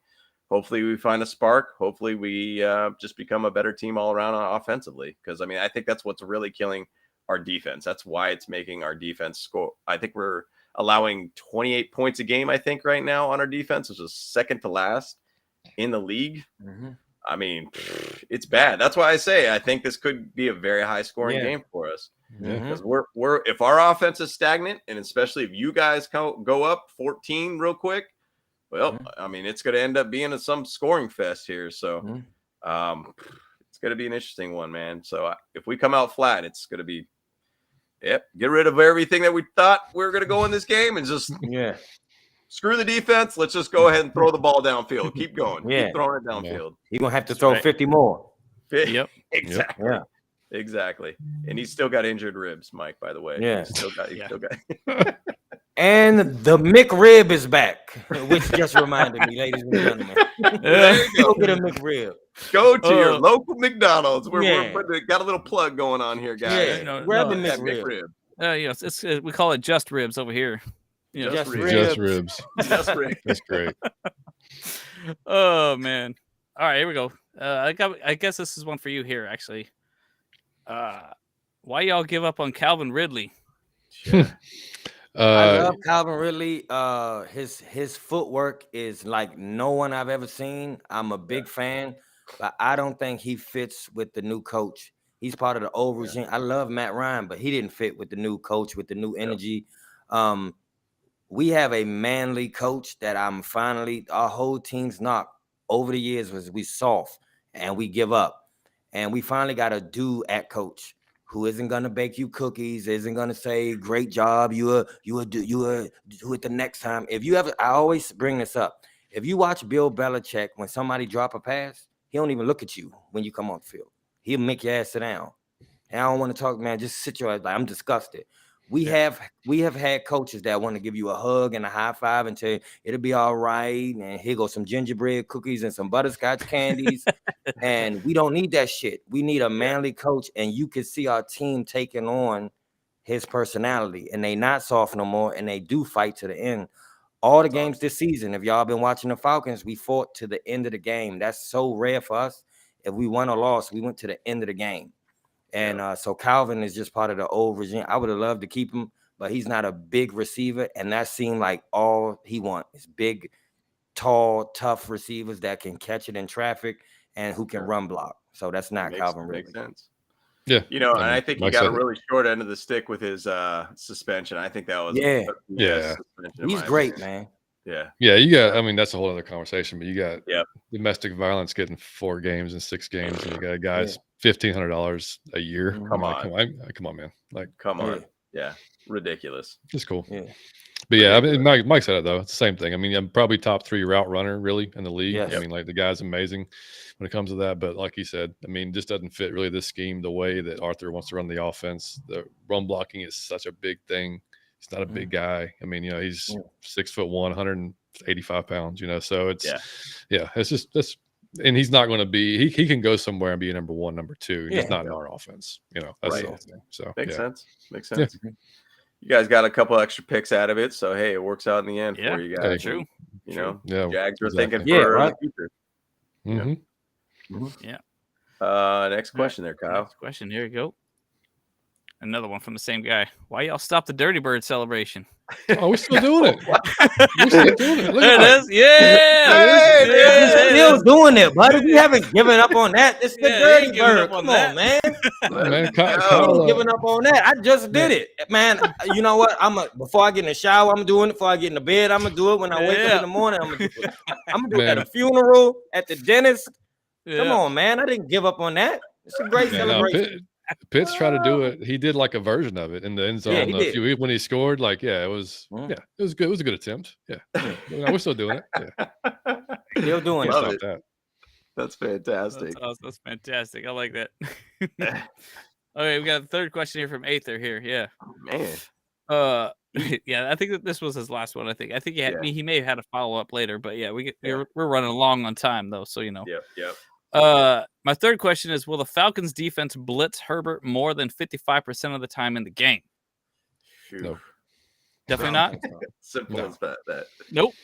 No. It is. I mean, we're going to. I'm sure there'll be some blitz packages, but depending on how the flow of the game is going, of course. I mean, like that. Dean has been pretty smart when he decides to blitz players. I think he knows, obviously, especially now with our secondary being hurt and depleted. You can't be sending too many guys. I mean, like we're gonna rely on our front 4. We may send a blitz here or there to shake things up and keep him off his toes a little bit. But I don't see. There's no way. He would eat us alive probably in that game. Yeah. Exposes the defense back end weaknesses. Way too much. I mean, yeah. You guys basically average about 1.5 sacks per game right now too. And that makes sense. I mean, you guys got to find a way to be able to just keep guys in coverage more than actually try to throw a couple extra men up front and expose the middle of the field or the back end of the field even more so. And it makes sense for I'm going back to Justin Herbert, not tooting our own whistle here, but that's the thing. Like when you got a quarterback that can make those throws, you don't give them those chances. By the way, you don't give them those chances. We're not playing PJ Tucker this week. I mean, like, that's the big difference. So, I mean, not going to happen. We can blitz him and be a little bit okay. Well, we'll be okay with that one, but not Justin. Yeah. Yep. You got any other questions at all there, Kyle? Yeah. Another one for us, the bros here. Yeah, it's like talking about the trades, of course. We ain't doing it. And we'll pass. We'll give anybody a speed bump for. We'll give you a speed bump for Marcus Mariota. Yeah. I did a whole video about that just right after the trade deadline. I went live and just chatted about it. I mean, hey, Tom Telesco has made one trade in 10 years as a GM. And damn. It's just, how do you still have a job? Right? Your guess is as good as mine, my friend.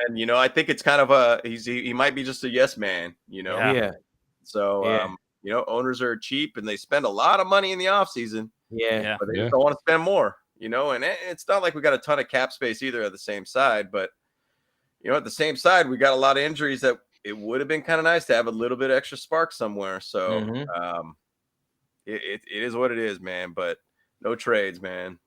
Other than the fact of picking up Jerry Atachu, which was a second-round pick from us back in 2013, I think, or 14 or something. Yeah, I think we drafted in 2014. Goodness gracious, man. That's about all we did. But next man up mentality. That's how this organization works, man. Yeah.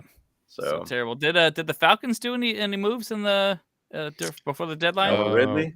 Ridley was a big one that caught us kind of they caught us by surprise big time. We figured he would be traded, but just again when he was like reinstated. No, we didn't think anybody would take him while he was suspended. So that was a good thing. We traded so Dean Marlowe was our safety that was filling in for Jalen Hawkins last week. He played 80 snaps and he was the guy who got burnt by DJ Moore in overtime. To send the game to overtime. I mean, at the end of the game, with the Panthers, he got toasted and he got traded to the Buffalo Bills the very next day. So we traded him for a 7th round pick, and then we got Rashad Fenton, which I'm sure you guys are familiar with from the Chiefs, as probably just a depth piece because again we're so slim there. We need cheap, good, decent options, and so he kind of fit the bill. So. Yep, definitely. New coach tries to bring in the players he wants, and he pushes the players he doesn't want. That's how it is. All it is. That's how it is, man. So, any other questions at all there? I think we may have talked about this one already, but how was the Falcons' D line? Grady Jarrett, probably the second best defensive tackle in the game. He's pretty good. Yeah, I mean, just nonstop all game. I mean, he's a problem. He's a problem. Anybody that faces him, he's a problem. Taquan Graham, second year guy, very good last week.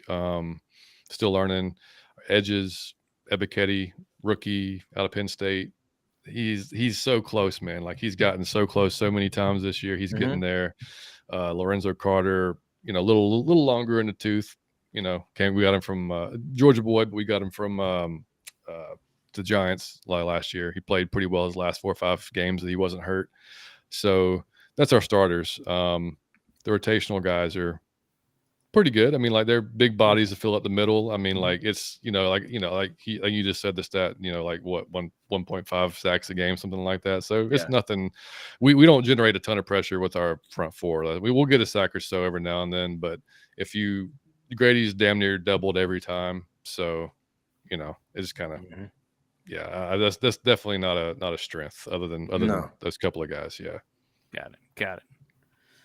Okay, and then I guess we got a follow-up question here from one of our buddies here. It's another contributor. He's part of the Wild Wild West podcast, Richie Riche. I don't know if you guys ever talk to any of those people. They're actually pretty dope, actually. Like, so if you like, you should follow them. They're part of the Mile High Roundtable group. Okay. But it's got a question about the line there. So, like, is your pass rush good, bad, or fugly? What do you got? Somewhat about what we just chatted about there. Yeah. I mean, they get there sometimes. It's not a strength. No, I mean, no. They go 100 miles an hour. It's just they don't really get there a lot. So, efforts there. It's just a lot of cardio. A lot of cardio. A lot of running, but a whole lot of nothing, right? They're really good at pressuring, not so much actually getting the quarterback on the ground. So like that's greatly put. Yeah, perfectly. You know what I mean? Yeah. Okay. Good. I think our last question, then we'll wrap it up here. Is from a guy I like to call Primo Pablo. So it's just like, hey fellas, I was just wondering, I'm headed down to ATL this weekend to see one of my boys and the game too as well. What do you recommend as really some good tailgates? I don't know about the tailgates, strip clubs. You come to Atlanta, buddy. Listen to me. Listen to me. You never seen nothing like this. And I mean, like, the lap dance is $10, buddy. Just bring a little bit of money with you and just don't have, have a good time. Just the strip club is epic. But I say you go.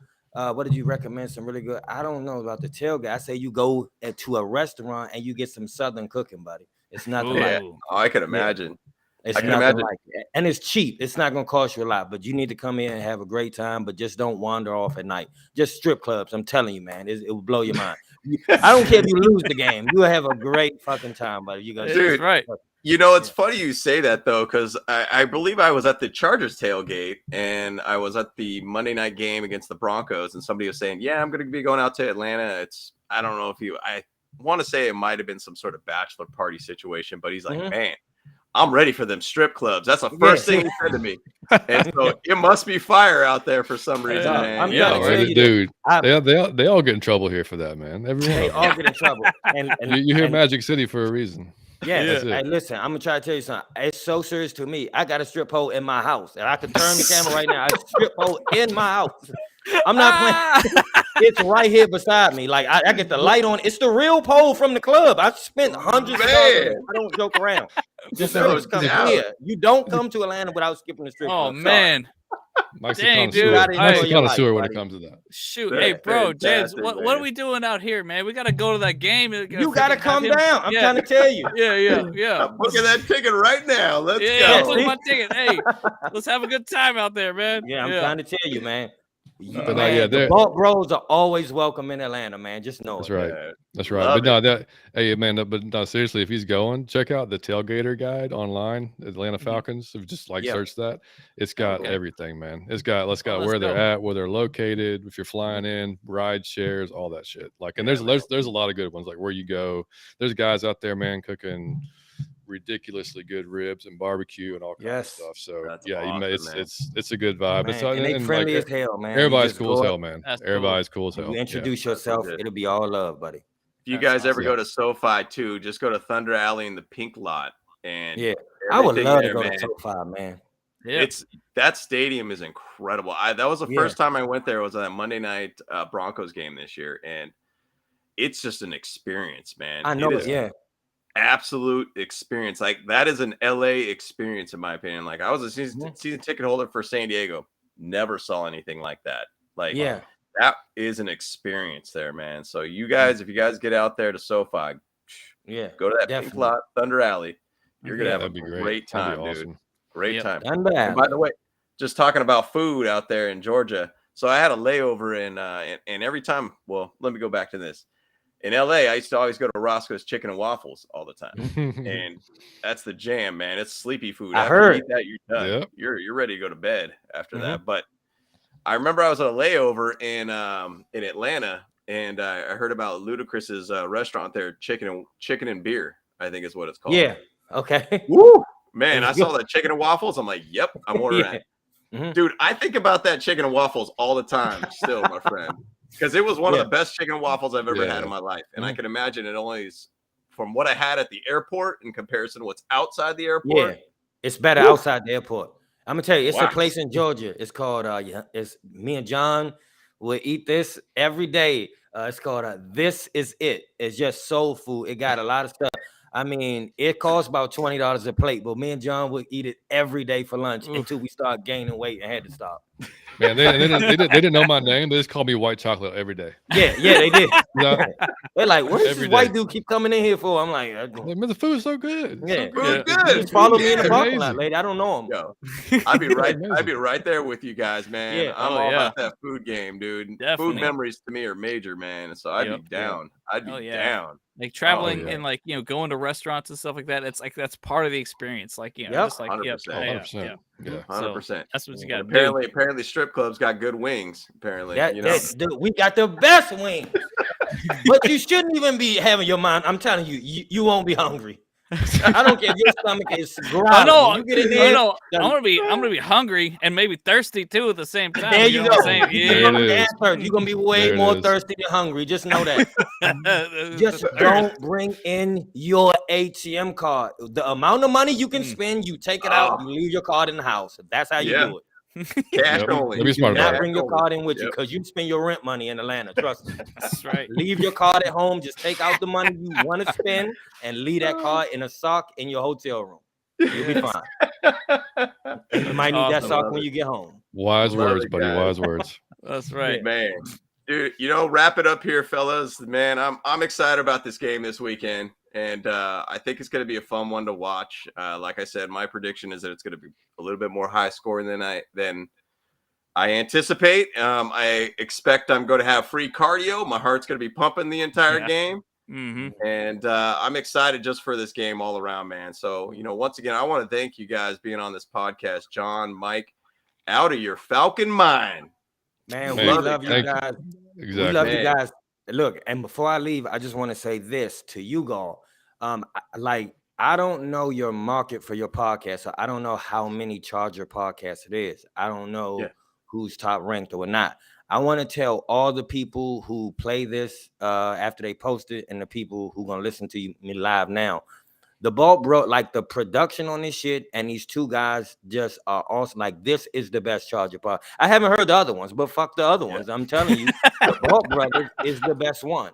Because the production, the way, man, these guys, they know the sport of football. It's just football, like you can tell, and they know the players on their team, and they take this shit serious. You can tell by how they dress. They are like me and John. You see how we dress? No doubt.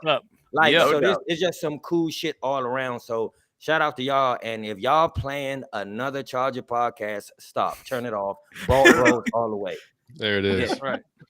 No doubt. One. Same to you guys, man. Like, your first off, your guys' name of your podcast is killer. I mean, you guys. That alone is like the tits right there, So like, just like, like, I mean, people got to be out of their Falcon mind if they ain't listening to you guys, Like, no doubt. No doubt, man. Yeah. And love you guys love your team, and you guys love the game, and you guys know the game. You know your players. You know your history. We love it, man. And so you guys, any other Falcon fans out there, listen to any other podcast, dude, don't listen to those knuckleheads. Listen to these guys. Listen to these guys. You heard it from the Bolt Bros, bro. That's right. You heard it from the goat's mouth themselves. But yeah, man, we appreciate you having us, man. So much. Yeah, absolutely, man. Thanks for reaching out. We anytime. definitely got to do it again, though. Like, definitely, let's man. do it, please, man. Yeah. Even something to do, like even to say if we get an off-season talk or something like that. Just say, like the draft special or something. Anything, man. Yeah, no doubt, man. No, it'd be great, man. Or Super Bowl. We'll be playing you guys in the Super Bowl. Yeah. Oh yeah, there you go. Perfect. Yeah. My prediction will come true. So let's go. Might be a different vibe if we're playing the Super I was Bowl going to say it'll be a whole other vibe. It's up real quick. Hey, what's up, man? Yeah. Well, let's wrap it up, fellas. Yeah. Man, I know it's late for you guys, but man, appreciate it once again, guys. Great to have Outta Your Falcon Mind on this call, talking about the Chargers Falcons game this weekend. Once again, I'm here with my brother Kyle and my new brothers John and Mike. My older brother is out, Andrew. He's not able to make this call, but hopefully you guys will meet them soon. Shout out to Andrew, man. Yeah, he was How could chatting you out. be too busy for your brother, sir? We'll see you next time, buddy. Absolutely. Yeah, my guys. Great times, my friends. But once again, Appreciate all the love, support, everything, guys. Share this video, like this video, subscribe if you guys like what you watched. But appreciate it, guys. Once again, Bolt Bros, we out, fellas. Let's go. Woo!